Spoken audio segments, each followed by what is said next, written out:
Hey, welcome back to the podcast. In this episode, I'm going to talk about the rest of my year and my plans for 2019. So keep listening.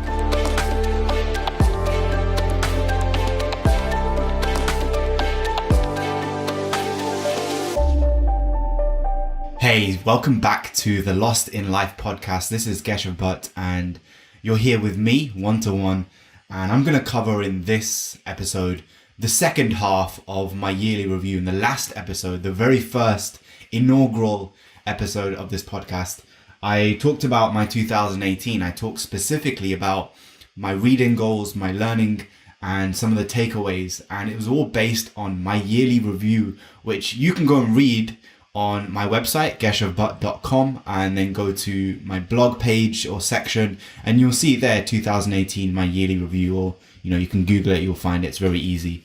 So I'm going to continue on with where I left off after a short little break and talk about my workout routines and my physical progress, because yes, this channel is all about, and this podcast, let me just pause there.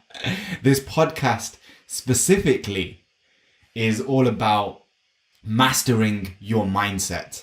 And I'm a big believer that if your mind is not where you want it to be, and you feel anxious, you feel a lack of clarity, you feel a lack of connection, loneliness, all these things that people are struggling with in 2019, your physical body is a very good way, a very easy way to settle your mind down. Now, what do I mean by this? Well, just imagine for a second, you wake up and the first thing you do is you eat an entire pizza. I know there's, students out there who do this. And imagine you do this every single day for the entire week. Immediately, you know what I'm getting at. You're going to feel sick very quickly because your body's not designed to eat that kind of nutrition every single day. Things that are high in fat, high in sugar, salt, all these things. And your nutrition has a massive effect on your body. If you think about the way that your cells are made, just at a very simple level, your fuel that you're putting into your engine, your body, if it's not the right kind, if you're driving a petrol car and you put diesel in, what happens? You have to flush the entire thing out. And there's been numerous studies done, and I'll definitely cover these on my channel. Let me know if you'd be interested in those as well, by the way. There's been numerous studies done. I don't know what's happening to me this morning. I think I've been just doing a lot of recording, so my brain is just not ready yet. But there's been numerous studies done looking at the impact of fasting, for example, on delaying aging, on improving your vitality and flushing all the toxins out. And if you're putting crap, rubbish into your body every single day, you're not going to feel great. A strong body gives rise to a strong mind. And that's why, for me, this is a really important section of my life, a cornerstone section that I take really important. Sometimes I focus on it too much. Sometimes I focus on it less.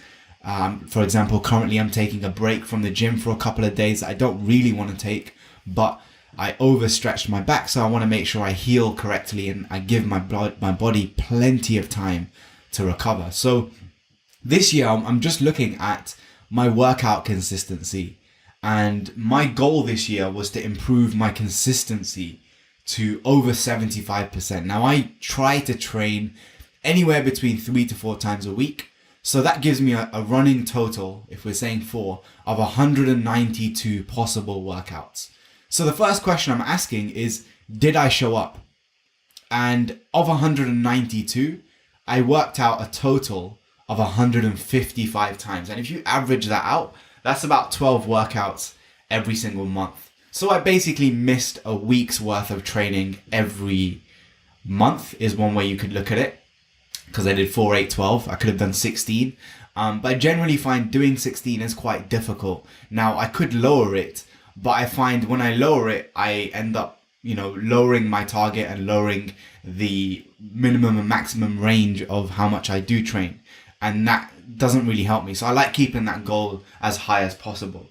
And if we look at my lifts, I go to the gym and I train strength training, bodybuilding, and I do some high intensity cardio, sometimes some boxing. At the moment, my bench press is around 85. You can see the numbers if you care enough on my yearly review. I'm squatting 110 kg and I'm doing a box deadlift, which is a different type of deadlift of around 110. And the next steps for me in 2019 and this year is getting to a minimum of 14 a month. Now, you're listening to this in February. January, I didn't reach that target.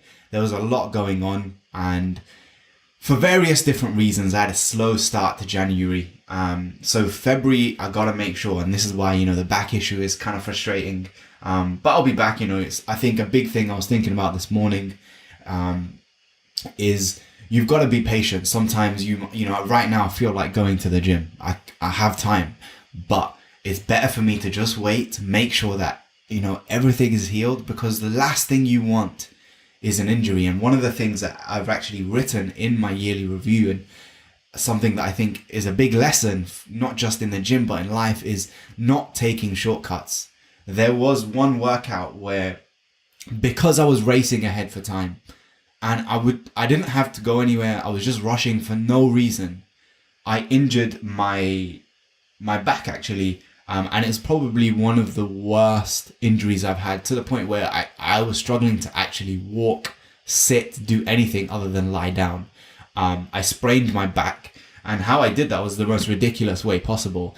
I was deadlifting 120 kilos, which is a normal weight for me. I've been doing that for years, around that range. And instead of unracking the weight, so taking all of the plates off, and then moving the barbell and then reloading so I could do some barbell shrugs, I just tried to lift it and carry the whole thing. And because it didn't have the safety clips on, which again, I was taking a shortcut, I didn't use a safety clip because it's easier to add plates and take them off rather than just the minor inconvenience of unracking or unclipping. The barbell, the weight shifted as I was carrying it to one side. And as I did that, immediately I felt the tweak in my lower back, and I stopped my workout right there. I tried to do another exercise, it didn't happen. An annoying personal trainer with a bit of an ego trip, he came up to me and was like, "Hey man, you need to re-rack your plates." In my head, I'm just dying of pain from what I'd just done, and I ended up having to take a good week off, which is where you see the dip. I think this happened in April, or no, it was in August, September. So you can see a big gap. In July, I did 14, and then August, September, 9. October was less, and that's where I had the injury. And then November, I brought that back up. So the lesson there, safety first.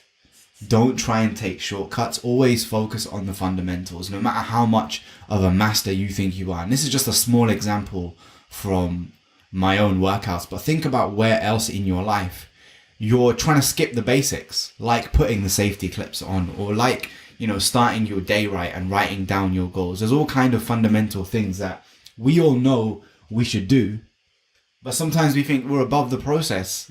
And I say we, and I'm totally talking about me too here. So that's what I've done. And I think the final lesson in this area is, for a long time I've followed other people's plans and workouts, but now I'm at a place where, my girlfriend often says to me, "You could have been a personal trainer." And I have a lot of friends who I make workout plans for them. I help them with their nutrition, just because I've studied this so much and I enjoy this hobby of mine, lifting weights, going to the gym, being active, playing football, all those kinds of things. Surfing as well is another one, that I can create my own plans. And as strange as it sounds, one of the most encouraged things that people are most encouraged to do is focus on their legs. And the stereotype is that people are top heavy, but actually for me the opposite is true. My legs are stronger than my upper half, and a little bit disproportionately so I'm trying to address that balance.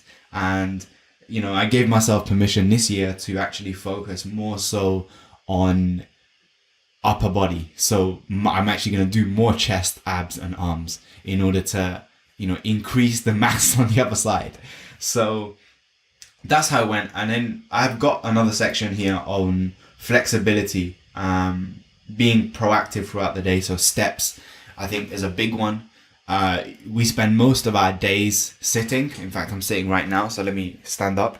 We spend most of our days sitting down, and that is really unhealthy. I think if there's a book on this, I forget the name, that my personal trainer, Mario Tomic, told me about years ago, which talks about, even if you're doing an hour of training, like me, 4 or 5 times a week, if you're sitting for more than 6 hours, sitting for that amount of time, it has a very detrimental effect, and to such a degree that it can shorten your lifespan because of the increased risk to heart disease and things like that. And as you're listening right now, you're in your car, you're on your commute, just look at your body, like notice how you're sitting and readdress that. Are your shoulders drooping forwards, or are they, outwards? Is your chest out? Are you breathing correctly? Does your diaphragm have enough room to take air in? These seem like really minor, obvious things, but again, they're huge fundamentals, and making sure you have the foundation right allows you to build a massive skyscraper. The bigger the building is, the stronger the foundation, the bigger the foundation needs to be. And that's something I focused on a lot this year, is making sure I was doing an average of 6,000 to 8,000 steps every single day. And making sure that every hour I get up and move around. And I just use, you can see in videos, I'm wearing a Vivo Smart HR Plus. I bought it about a year or 2 ago, still going strong and does everything I need it to. But one of the things I love is every hour it will buzz and vibrate. A lot of the fitness trackers out there do this, so it's nothing complicated. You can buy a cheaper one than what I've got that does pretty much all the same things, because the technology has improved so much in that time. But it tells me to move, and I've really been trying to make sure that I do that. There's a running joke in my family, like they'll see me just walking up and down in the house, like, what you doing, you crazy person? But I'm just trying to get my steps in. So really useful thing, even in terms of productivity, taking a break. Some of you may have heard of the Pomodoro technique, which if you haven't, I'll be covering in a collaboration I'm doing with Motivation to Study. I'll also post some stuff on my channel about that. But the essential thing is that spacing your workout helps you in terms of memory and productivity. So taking a good break, even when you don't feel like it, actually. Sometimes I like working for, 2-hour periods at a time, and I get really into flow. I don't want to stop. But what I've actually found is taking a break at that point, just for 2 minutes, just a 2-minute, go walk down the road, come back, down to your neighbor's house and come back. Something short, go to the toilet, go to the printer, take a long route, just something. Get moving around, get stretching, like shake your body, and then carry on again. It doesn't take long. It's 2 minutes. So I've actually done really well. And last year I had an issue with my glutes. I had basically a knot in my ass, which was really getting uncomfortable. So I made sure I was doing some stretching, because weightlifting and bodybuilding, any kind of strength training, building your muscles, it creates a lot of tension in your body because you're shortening that muscle. And flexibility yoga is the opposite. You're trying to stretch and lengthen the muscle. So you're pulling at two polar opposite ends of the spectrum. So I made sure that in 2018, I did those stretches and I had success. I got rid of that knot and things went well. And yeah, I'm very happy with that. So I think this is an area of my life that I've got so smoothly. I know when to work a little bit harder, when to relax a little bit. I know what the indicators are. One of the indicators for me is if I go above 67 kilos and it's not, lean mass, I know I need to dial it back a bit. I need to focus on eating a little bit less and get back into a more optimal range for me. I know that the 65 mark is where I feel the best in terms of my focus and everything else. And one other thing to add here, which I'm definitely gonna do a video on, is, and I want to know in the comments, actually, just comment down below, how many of you drink coffee? And specifically, how much coffee and caffeine are you drinking? If you can give me amounts, that would be amazing. But, you're having 2 espressos. I know people who have like 3-4 coffees per day. For me, coffee is something that I never drank. I started drinking when I moved to London in 2017. So 2017, 2018, I generally had one black coffee every day. And what I've recently done this year is cycled completely off, because you do reach a point where you become tolerant, and there's a point where even if you drink more, you have more caffeine, it has no more effect. Like, you just become desensitized to it. And I've actually had a good couple of weeks, 2 weeks, no coffee at all. I thought it'd be more difficult, but I didn't have any of the headaches people talk about. And actually, I now prefer, having tried it for 2 years and loved it, and not having done it for the last 2 weeks, I say I prefer generally not having coffee, because my energy, especially when I wake up, I'm 100% fresh. Like, I'm ready to go immediately on waking. Whereas when I was having coffee, and this was the reason I stopped, I got to a point where I felt a little bit groggy when I woke up, and I felt, I needed an hour at least to really wake up, and then I'd have my coffee, and then I'd be feeling as fresh as I do now. So that's something else that I've been doing in terms of the health and nutrition. So let's actually go to the final sections of my review, and that is entrepreneurship, and then life, leisure, and relationships. So in terms of entrepreneurship, again, I had some really good growth, steady growth, which is massively underestimated. I was talking to Raphael yesterday, who's going to be on the next episode of the podcast. He's a really well-known motivational speaker and life coach on YouTube. Check him out. He's awesome. But we were talking about how a lot of people, when they start their business, it's very sexy to want to grow, 100K in the first year. But actually, the problem is that if you grow that fast, your mindset is not, your mind and your ability and your skill, your habits, your routine, it's not able to maintain that level of success. It's too much for you to handle.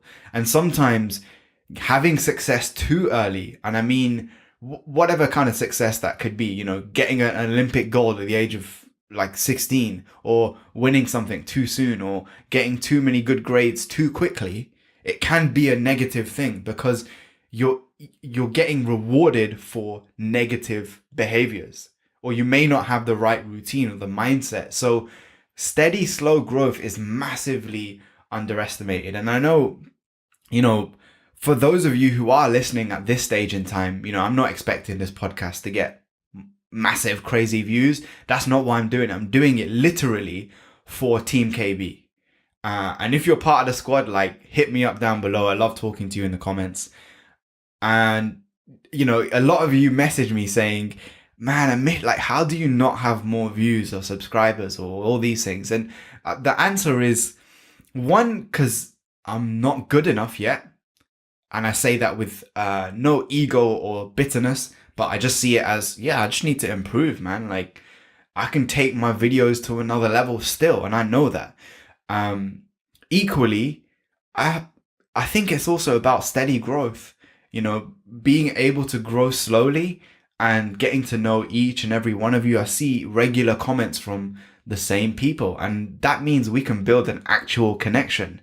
I'm not interested in having 20 million subscribers like PewDiePie or whatever, how many he has, and not getting to know many of them. I actually want to get to know as many of you as possible, and we all grow, like 100 squad strong of us, wearing Team KB t-shirts and hats and working on our goals every day, because 100 people can change the world. 100 people can change the world. How many Nobel Peace Prize winners have there been? I know there's maybe more than 100, who knows? Someone Google that for me. But it doesn't take, masses of people. It takes one person with huge influence. Even if you look at Donald Trump, whether you agree with him or not, the guy is making a difference. We can argue what that difference is, but he's making a difference. One guy. And everyone around him said, there's no way you're going to become president. And here we go. And now we're in a time where, Marianne Williamson, a spiritual leader, that so many of you may have heard of, or some of you may have heard of, from A Course in Miracles, is making a bid for the presidency. So it has a huge impact. So coming back to it, we had steady growth in 2017. So I run two businesses. In 2018, that's when I split them into two. So before that, it was all under the brand of Revolution Hive, which many of you know this channel used to be called Revolution Hive. Until in 2018, I decided, and I was persuaded rather, to split the two up, to have a brand under my name, Keshav Bhatt, and a logo and all the stuff you see now. And that's the YouTube side, and then Revolution Hive is separate. And let me tell you a little bit about that so you get what happened in 2018. So when I started this channel, my main aim, and still my main aim now, was and is to challenge the education system, to teach the things that we aren't taught in school. And so I started making videos. And at the same time, I started a non-profit organization, a social enterprise, which, if you don't know what that is basically a mix between a charity and a business. So we sell stuff, but we use the money we make to help more young people. And that company is called Revolution Hive. We are now 6 years into that business, and it started just me on my own in my room at the age of 20, 21, hustling, no money, like totally broke, living with my family. So I had a roof over my head and all that taken care of. So I was lucky in that aspect, but just trying to make it work. And I think in the first year, I maybe worked with a handful of young people, maybe like 30. And in 2017, let's go back a year. In fact, 2016, I got a group of people together that I was already working with. Lewis Howell, Shirin Shah, Ishani Parekh, Chloe Donovan was there as well. So shout out to her. And we together formalized that organization into what in the UK is known as a CIC. For those of you who don't know what that is, it's basically the legal form of a social enterprise. So instead of just being a normal private company, like a private business that makes money, we legalized, or we put into writing. I'm trying to keep this as simple as possible for those of you who know nothing about social entrepreneurship. I know there's some of you who do, so bear with me on this. We formalize all of those things so that, you know, the money we make has to go towards the community, and also so that we could this year apply for grant funding. So I think the lesson here that I want to share is you got to think like a chess master. You got to think about where you are now, but also 5 moves ahead where you want to be. So 5 moves ahead, I want to be buying my own house. I want to be, you know, growing Revolution Hive. I want it to have its own office space. I want to hand over potentially to another CEO. So I know there's certain things I need to do before I can get even close to that. And that's what the game is about. So I was able to grow it myself for a little bit under my own name. And slowly what happened is those videos that I was creating that you guys have seen on the channel, they really started to do well. And we ended up in 2017, 18. I was thinking a lot about people are getting confused because Revolution Hive is its own thing now. Like, it's grown up, the baby, and I'm ready to say, you know, go out into the wide world on its own. And this is a problem that a lot of founders have. If you run a business, one of the biggest blocks to your business is you. You are the block. So how can you move out of your own way?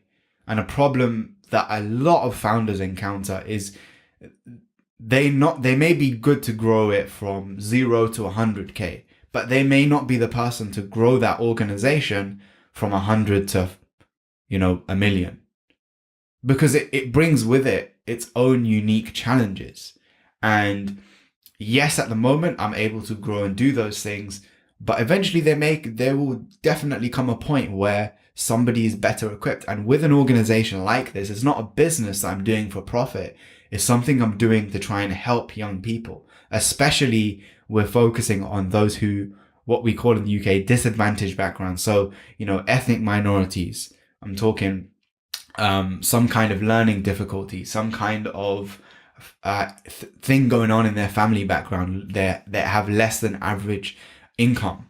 We're really focusing on those because what we're seeing, and there's so many things out there that prove this, as people much smarter than me have done their research, that education, when we think about it, when you enter that point of education, it should actually reduce the gap of inequality between those who have privilege and those who don't, those who have money and those who don't, those who have both their parents and those. It should be creating an equal playing field.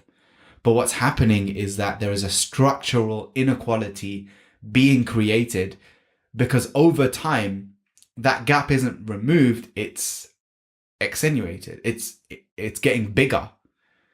And one of the biggest deficits is what we call, and we use this word in Revolution Hive, cultural capital. So basically, all of the life skills that you don't build. Because if you compare, somebody who's listening right now in Bangladesh, who lives in a remote village, versus somebody who goes to a grammar school here in the UK.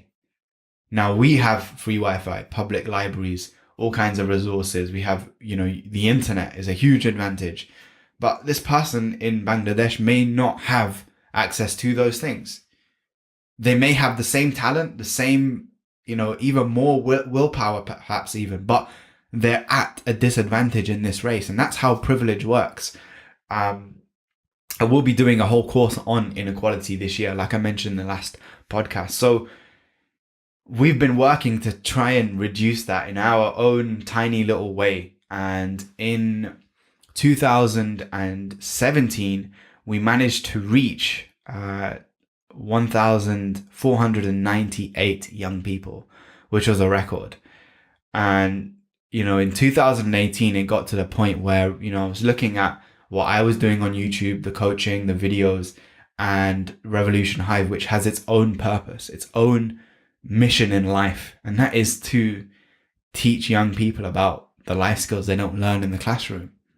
And so I decided time to split the two into two different companies. And so Inner Compass was born, and I created this 6-week online course that you guys can all check out called Inner Compass, which helps you using the most proven psychology and science out there, how to find your purpose in life, especially if you feel lost, stuck, and confused. If you're in your 20s, your 30s, your 40s even, your 50s even, or even younger outside, this is timeless. It's something that I think is going to benefit people for many, many years. And I've built the course in a way that in the first episode, I talk about this in the first lesson, that this is not linear. It's not a tick box exercise. It's cyclical. So you can go through this again and again and again, and you will still gain value, because these are the fundamental pillars of living a life, your most meaningful life, your most purposeful life.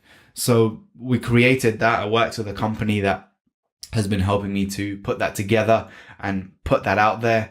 And yeah, we focused more on Revolution Hive. And last year, the magic number is in. We reached 2,017 young people. Now, I can't explain to you how difficult that is as an organization that has no funding right now, that has 2 people working part-time and me full-time. And I'm not getting paid. I'm not getting a salary still. 6 years later, I'm still not getting a salary from Revolution Hive. I get a nominal amount maybe every other month when I need it, but I'm still doing a lot of work for free. And to be honest, I'm probably not in the most optimal position to do that. So that's one thing that I'm addressing this year. Now, when we look at the education market, it's very difficult to sell this kind of thing to schools. And so it's been a real challenge. I don't want to hide anything from anyone here. This is a totally honest podcast. But we managed to reach 2017 young people, and big credit to the team, to Lewis, to Ashani, to our amazing advisory board who give us free advice every quarter and keep us on track. We've reached that. So this year, the goal in 2019 is to reach 3,500 young people. So I'll let you know how that works out. It's going to be a challenge. I'm actually off to a school later today to deliver a 1-hour talk on motivation and making the most of your education, how to go above and beyond, and all those good things that you don't learn. So that should be a lot of fun. And the next section is Inner Compass. So like I mentioned, we created a new company, and actually going back for a second, I wanted to just read out one of the quotes from my yearly review, which is a lesson that I learned from Revolution Hive. And that is, being a leader is hard, but you have to know when to listen and when to decide. Even with the right team around you and the right people around you, the responsibility still lies with you. It's important to learn when to question yourself, but also when to trust your instincts. And you can see a theme here, in my reading, in my learning, in my weights, and my gym workouts. I'm learning to really follow those instincts, but also know when to question it and when to go with what it's telling me and where it's trying to guide me. So yeah, let's come back to Inner Compass. And I invested a significant amount of money. That's why I really felt the pinch last year, in working with a guy called Bhatt Harrier, which if you haven't heard of him, go check him out. He's got a brilliant book. He will be on the podcast. He will be coming on to, I'll be doing a book review. He's got a book called Don't Sleep on It. And what his company does is they help experts create their first 100K of income in their first year. So I'm doing this program. I'm in that first year. I haven't reached 100K yet, but we will definitely be getting there. I have no doubt about that. But it taught me a lot about, how the process works of creating online courses. If you haven't checked it out, go check out my friend David Siteman Garland, DSG, and the Rise to the Top podcast. He goes all in and teaches you how to create amazing online courses that sell. That's what I'm doing, and it's all automated. And once it's firing, trust me, like, it frees up so much of your time. But I've learned a lot from the process. I learned the fundamentals don't change. I was expecting something different, something I didn't know, but actually a lot of it I knew already. So again, I learned to just trust the instincts. And the most important thing here is, and looking back at the process, Govit and I have spoken about this, that speed is the most important thing. Sometimes it's not what you know, it's how fast you can get it done. And sometimes the process was slow, and I realized, I could have done this quicker myself. And sometimes, they did it in a different way than I would have done it. And I learned something from that too. So there's always something to get from these things. And I think, the big thing that I came away with was, damn, like, I know a lot of stuff. I have so much value to give. Funnily enough, I see 2018 as the year where there was a lot of doubt, a lot of questioning myself, a lot of wondering, like, do I have enough of the right information? Do I need to spend more time on this? Am I doing something wrong? Why am I not further ahead? All those questions that everyone has. I faced them a lot last year, like probably the most in a long time.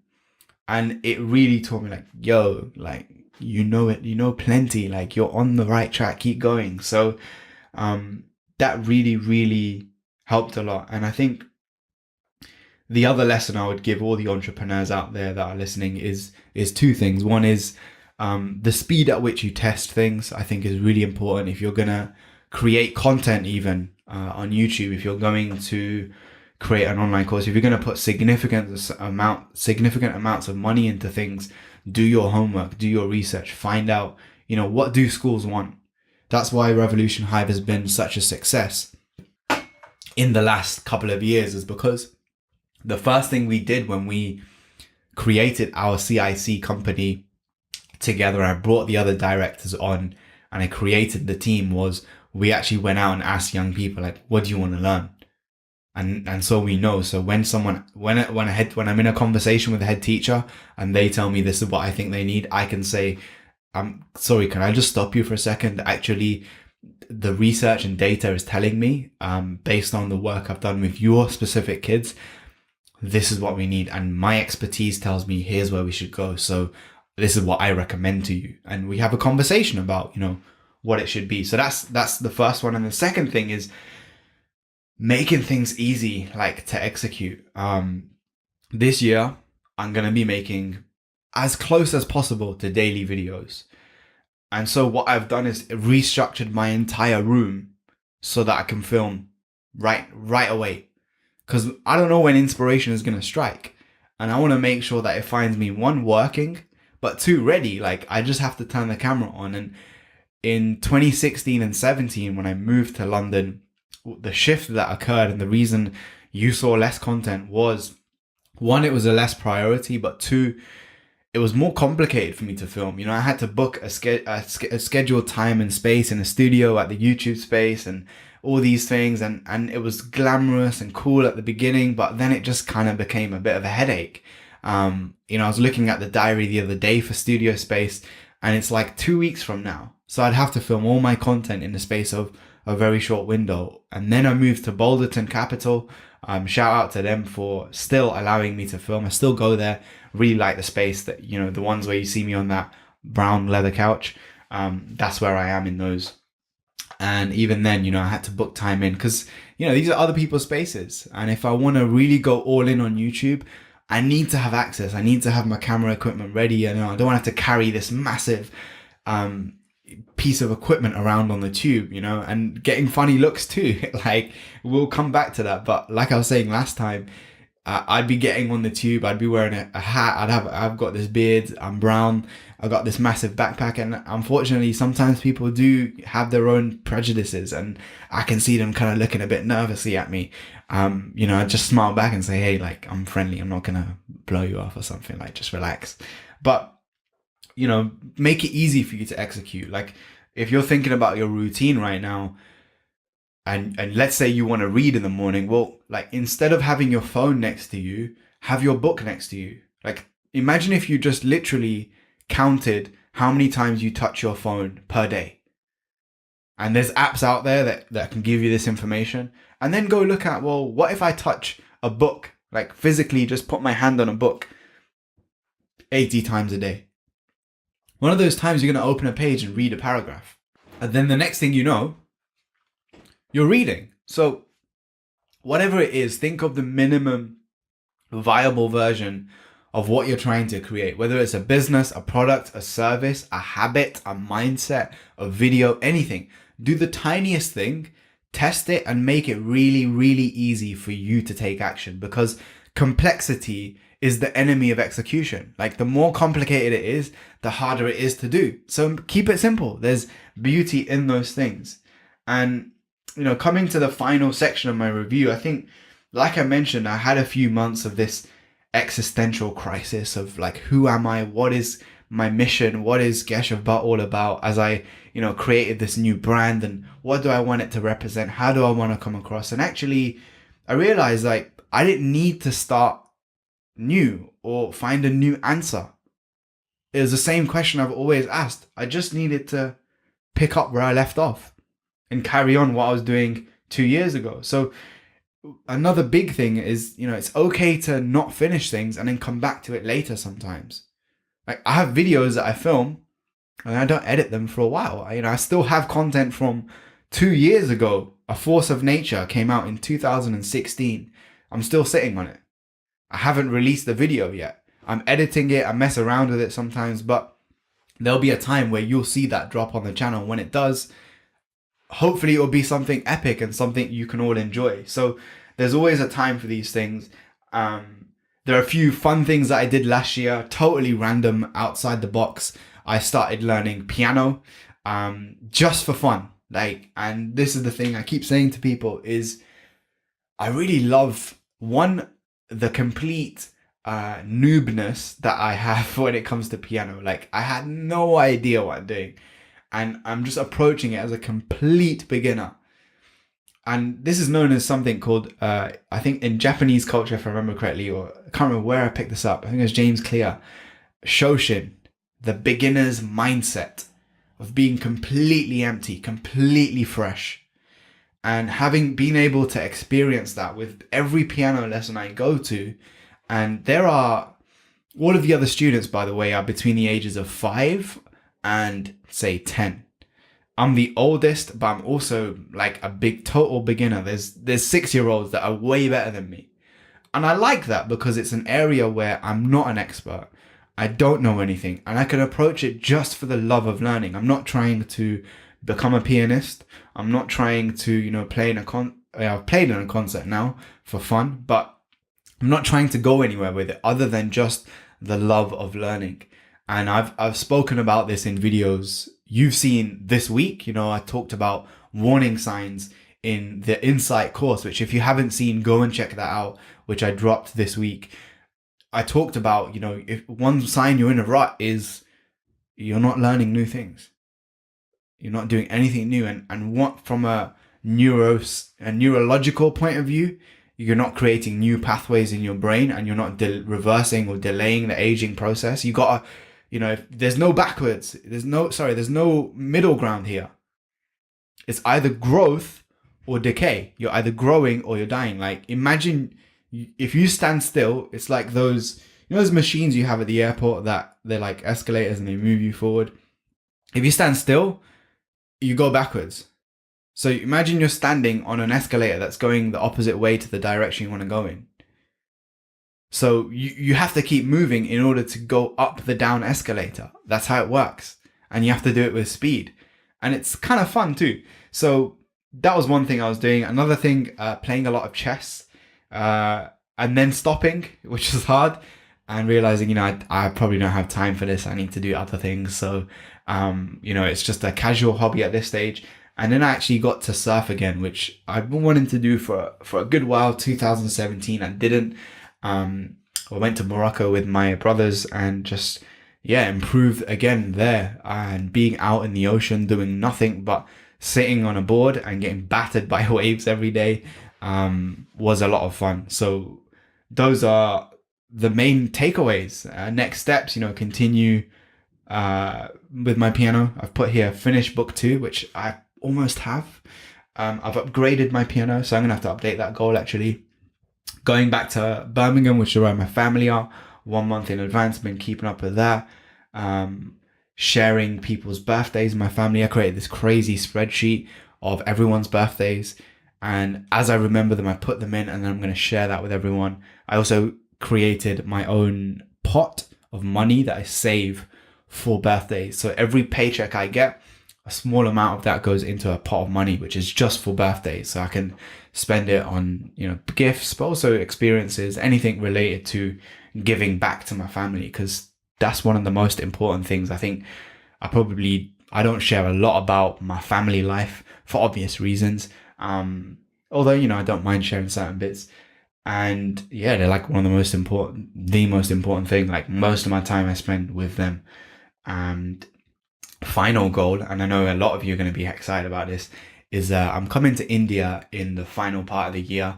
Now, I haven't been since 1997. I was 7 years old, and I barely remember that. So for me, I'm a huge lover of my culture. I get asked a lot actually, like, bro, are you Indian? And my most common response is, like, it doesn't really matter what I am. Don't worry about that. Like, focus on what I'm talking about and taking action. But yes, I am Indian. I was born and brought up in the UK, and that's why I have this beautiful accent that so many of you love. I got asked the other day, I think comment of the week actually was, how do I get an accent like yours? And my response was, drink a lot of harder, as for those of you who know what that is, or turmeric as they're calling it now.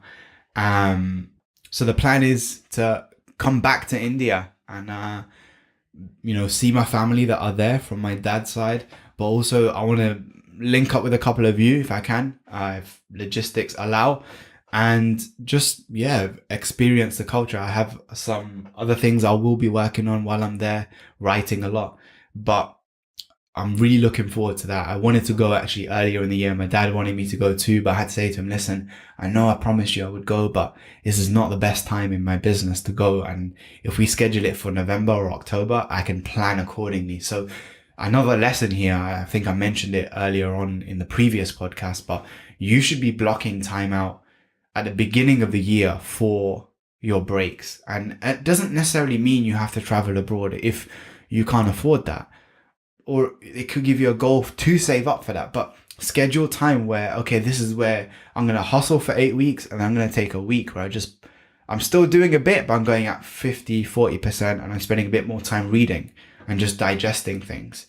And I promise you, it'll make all the difference, because I know when I'm doing 16 workouts in a month, and then I take a week where I still train, but that week I only lift 50% of my usual weight.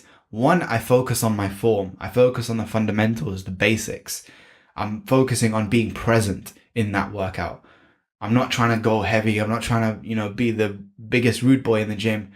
I'm just trying to be consistent, show up, enjoy being in the gym, just enjoy being free, relaxed. The other day I had a workout that was outside my routine. It was just a lot of fun. I was messing around, I haven't done this exercise in a while. Let me try this. I was just playing.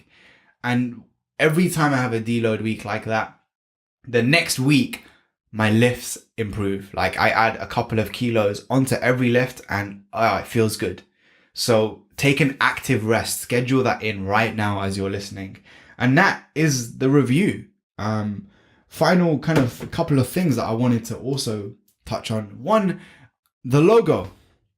Some of you were asking me about what the logo means and what it was about. So if you actually look at it, the colors represent different parts of the brain.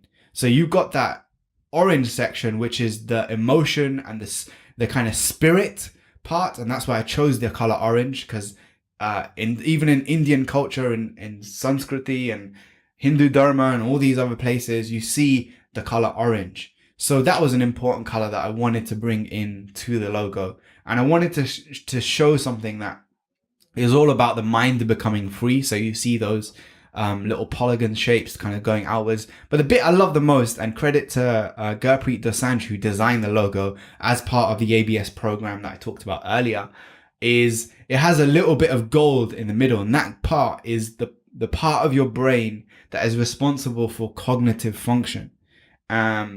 And I just love that that's, what we're trying to awaken. We're trying to create more of that gold. So when you see that brain logo, one, yeah, it looks cool, but also, and we went through quite a few different versions. I think that's where they probably got annoyed with me the most, because I'm very particular when it comes to things like this. Because I know if I'm a hell yeah, I'm a hell yeah. If I'm not, like, do it again. And I'm happy to wait, because we got to get this right if I'm going to be using it. But really happy with how it turned out. So thank you so much to her for creating that for me. And that's what the logo means.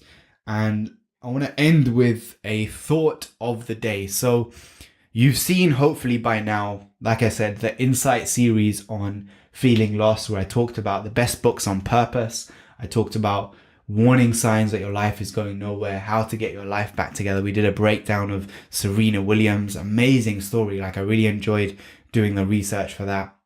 Number one, what did you think of the series? Which was your favorite episode or lecture?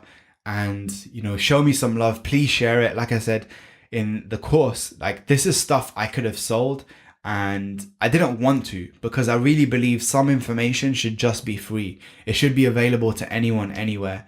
And it took me countless hours to create. Like, when I did the Boundless course, the Limitless course, man, 2 hours, a 2-hour course on productivity. There is a part of me that thinks, man, you could have sold that for like $9.97 on Udemy. Like, why didn't you do that? But, and people have asked me, but I really believe, like I said, some things should be free and available to anyone, everywhere, especially if you don't have the money for these things. So please utilize them. Please know the value of what I'm sharing, and please also support me in getting my videos out there. And, also buy my products, buy my services, go buy the Discovery program. It's £7. I'll leave a link in the description. And if you want the full Inner Compass course, I'll put a link down in the description. Everyone who's listening right now, if you made it 50 minutes in, you can use the discount code INNER40, INNER 40, and you'll get 40% off the Inner Compass course. I'll leave a link in the description.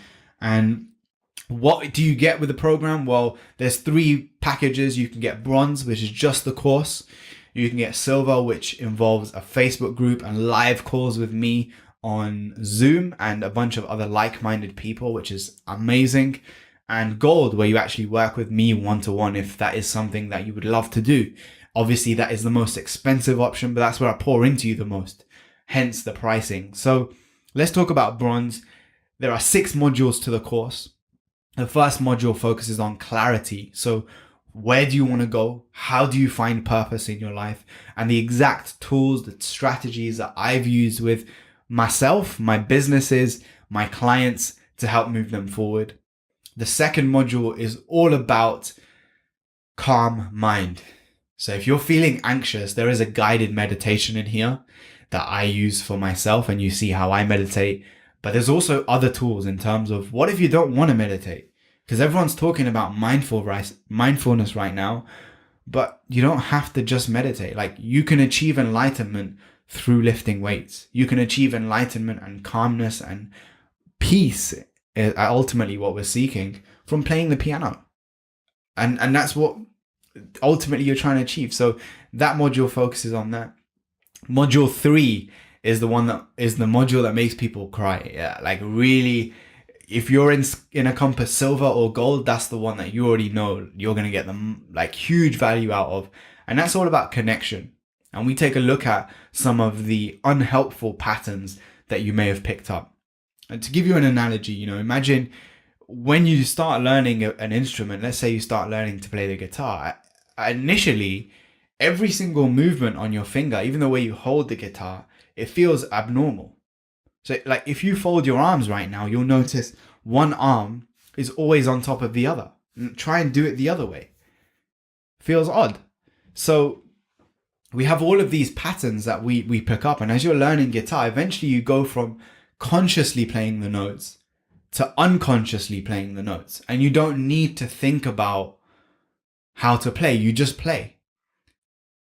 So if you look at your own life, imagine all of the areas where you have unconscious competence. You've picked up patterns that are unhelpful for you. Ways of viewing people, prejudices, stereotypes, limiting beliefs, self-doubt. And this module like goes deep into your past and your history and just like rips all of those things out quite aggressively. And then the final 3 modules are about challenging yourself.